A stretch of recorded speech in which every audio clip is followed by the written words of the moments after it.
There has been a victory at last for an Auckland mother who's repeatedly won the right to be paid for the years she spent caring for her disabled son, but she's finally been awarded some money. Margaret Spencer, who first went to then Prime Minister Helen Clark back in 2001, was yesterday awarded over $200,000 in a form of compensation for the 47 years she spent caring for Paul, who has Down syndrome.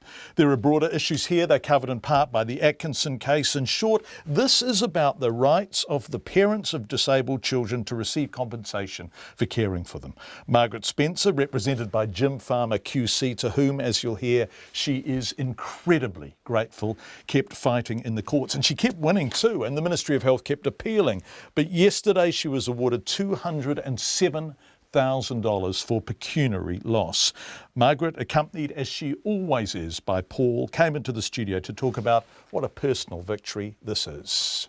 It is, and I think it's set precedents at long last. And when you say at long last, boy, that phrase has meaning, because you've looked after Paul with love and dedication for 47 years. Yep. And you've been fighting this battle since what? You first approached Helen Clark in 2001, was it? Yeah. But I've spoken out and to different people and MPs along the line and written to them and voiced my opinion at different functions. I can remember there were 4 different, I think there was the Alliance and, so we go on. There were 4 political parties there, and I stood up and asked the question, what would you do for the parents of the handicapped? And each one of them answered, nothing. Nothing. Nothing.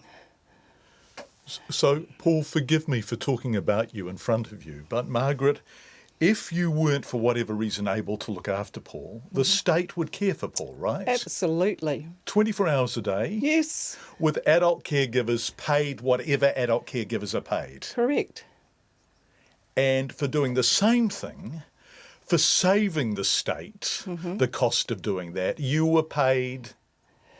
I was on a benefit to be caring for the sick and the infirmed. And how much was that benefit? I actually have forgotten now, but you had to really, go and crawl for every little bit. I can remember at one point I bought a piece of lino for $25 and, because the other piece of lino was all ripped and kept on tripping over it. So let's go to health and safety. They told me that was improving my home. Now, you can't buy a piece of lino for $20, I got it sort of like an offcut, so... Yeah, and I put it down myself. So, but that's improvement. So, we go from one government department to the other, and it's just like the whole thing's horrible. And yet in law you kept winning, right? Yes. Every time you went somewhere, yes, it began with a basic human rights appeal, right? Yes. And then you won, and then it started going through the court system, and you kept winning and kept winning and kept winning. And often the findings, Justice Winkelman's finding is overwhelmingly in your favour. Definitely. But the ministry kept saying, nope, we're opposing this, we're appealing this, we're fighting this. Well, I think they forget that they're there for the people. So are the politicians. They're there for the people. And Paul is a person, right? Yeah. Margaret, I'm going to ask Paul to talk about you a little bit. And I know this is a big thing for Paul. Paul, tell me about your mum. Does she do a great job of looking after you? Oh, yes. What's the best stuff you do with your mum? What's your favourite things you do with your mum? I help. Do you? Yes. What do you help do? I do around the edges. What? Paul helps in the garden. Does he? Oh, do you like gardening? Yes. Yeah, me too. I love it. Yeah. And so this is your life, isn't it? Just with Paul, 24 hours a day. It's not like you can sort of say, look, I'm off for the weekend, look after yourself. It's... When do you get to leave Paul? How much time do you spend away from Paul? Not very much at all. He's there constantly, 24 hours a day. Yeah, he goes for a run in the morning and then he's there. With you the whole time? Yeah, and we do things together and I keep his mind active and yes.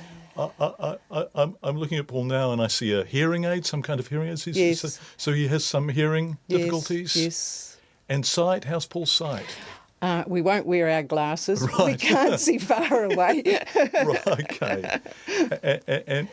And we're forgetting things. So, Right. yeah. So, and Down syndrome, obviously. yes. So- And 99.9% of them get Alzheimer's anyway. So there you go. So it's full on looking after Paul. Yeah, yeah.